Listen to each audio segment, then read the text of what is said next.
Free fire games খেলা যাবে কিনা। প্রথম কথা হলো, মুসলমানের জন্য গেমস খেলা, যত গেমস মোবাইলে আপনার কম্পিউটারে ইত্যাদিতে রয়েছে, এগুলো একজন প্রাপ্তবয়স্ক মানুষের জন্য, একজন মুসলমানের জন্য এগুলো কোনোটাই খেলা ইসলামী শরিয়া দৃষ্টিকোণ থেকে জায়েজ নয়। জায়েজ না বলতে সঠিক নয়, কারণ এগুলো সবগুলো অনর্থক কাজ। আল্লাহ তাআলা বলেছেন, ক্বাদ আফলাহাল মুমিনুন আল্লাযীনা হুম ফি সালাতিহিম খাশিউন ওয়াল্লাযীনা হুম আনিল লাগবি মুরিদুন। ঈমানদার তখনই সফল হবে, সার্থক হবে, যখন সে অনর্থক কাজ ছাড়তে জানবে। এই সমস্ত গেমসগুলো এগুলো অনর্থক কাজ। আপনি বলবেন আজকাল গেমস খেলে পয়সা কামানো যায়, তাহলে অনর্থক হলো না?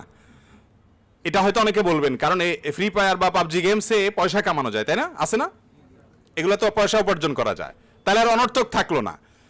তো এক্ষেত্রেও ইসলামী শরিয়া আপনাকে হালাল উপার্জনের যে নীতিমালা দিয়েছে, এই গেমস ইত্যাদি খেলে উপার্জন করা সে নীতিমালার মধ্যে, হালাল নীতিমালার আওতায় পড়ে না, যার কারণে এটা জায়েজ নাই। আর খেলাধুলাকে ইসলাম অনুমোদন দিয়েছে, অবশ্যই মুসলমান খেলাধুলা করবে। কোন খেলাধুলা? যেই খেলাধুলো তার শরীরে স্ফূর্তি আনবে, শরীরকে সতেজ করবে, শরীরকে হালকা করবে, রিফ্রেশমেন্ট হবে, সেই খেলাধুলা আপনি করবেন। শারীরিক কসরত হয় এরকম যে কোনো খেলাধুলা মানুষের শরীরের মধ্যে স্ফূর্তি আনে। পক্ষান্তরে এই লুডু বলেন, ক্যারাম বলেন, তাস বলেন, অথবা অনলাইনে যে সমস্ত গেমসগুলো পাওয়া যায়, এগুলো যদি খেলে মানুষ, তাহলে শরীরের মধ্যে স্থূলতা তৈরি হয়। ঠিক না ভাই? ঠিক। আরো মানুষের মনটা ভার হয়ে যায়। আমরাও তো ছোটবেলায় লুডু টুডু খেলছি। আপনি বলবেন যে জানছেন কিভাবে? টুকটাক তো খেলছি, এমন তো না, না খেলছি এমন না, তো খেলছি। তো লুডু খেলার পরে বা এই জাতীয় গেমস টেমস এগুলো খেলার পরে দেখবেন ব্রেইনটা আরো ভার হয়ে যাচ্ছে। রিফ্রেশমেন্ট তো দূরের কথা, পেরেশানি লাগে, হতাশা লাগে।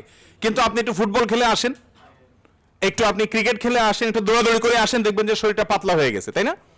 এই জন্য শারীরিক কসরত হয় এমন খেলাকে ইসলাম সমর্থন করে। আর বসে বসে স্থূলতা বাড়বে, আরো স্ফূর্তি নষ্ট করবে, মন মেজাজ নষ্ট করে দিবে, খিটখিটে হবে, এরকম খেলা ইসলাম সমর্থন করে না। যার কারণে এই সমস্ত খেলাগুলো অনুচিত এবং নাজায়েজ, কারাহাত থেকে অন্তত খালি না, হারাম বললাম না। তবে পাবজি গেমস এবং আপনার এই ফ্রি ফায়ার জাতীয় যে গেমসগুলো আছে, এই গেমসগুলোতে অতিরিক্ত একটা মাত্রা যোগ হয়। আপনারা জানেন সেগুলোতে শিরকিয়াত আছে, এগুলোর মধ্যে শিরকিয়াত আছে, এবং সেই কারণে এগুলো কোন অবস্থাতে মুসলমানের জন্য খেলা জায়েজ না, হারাম।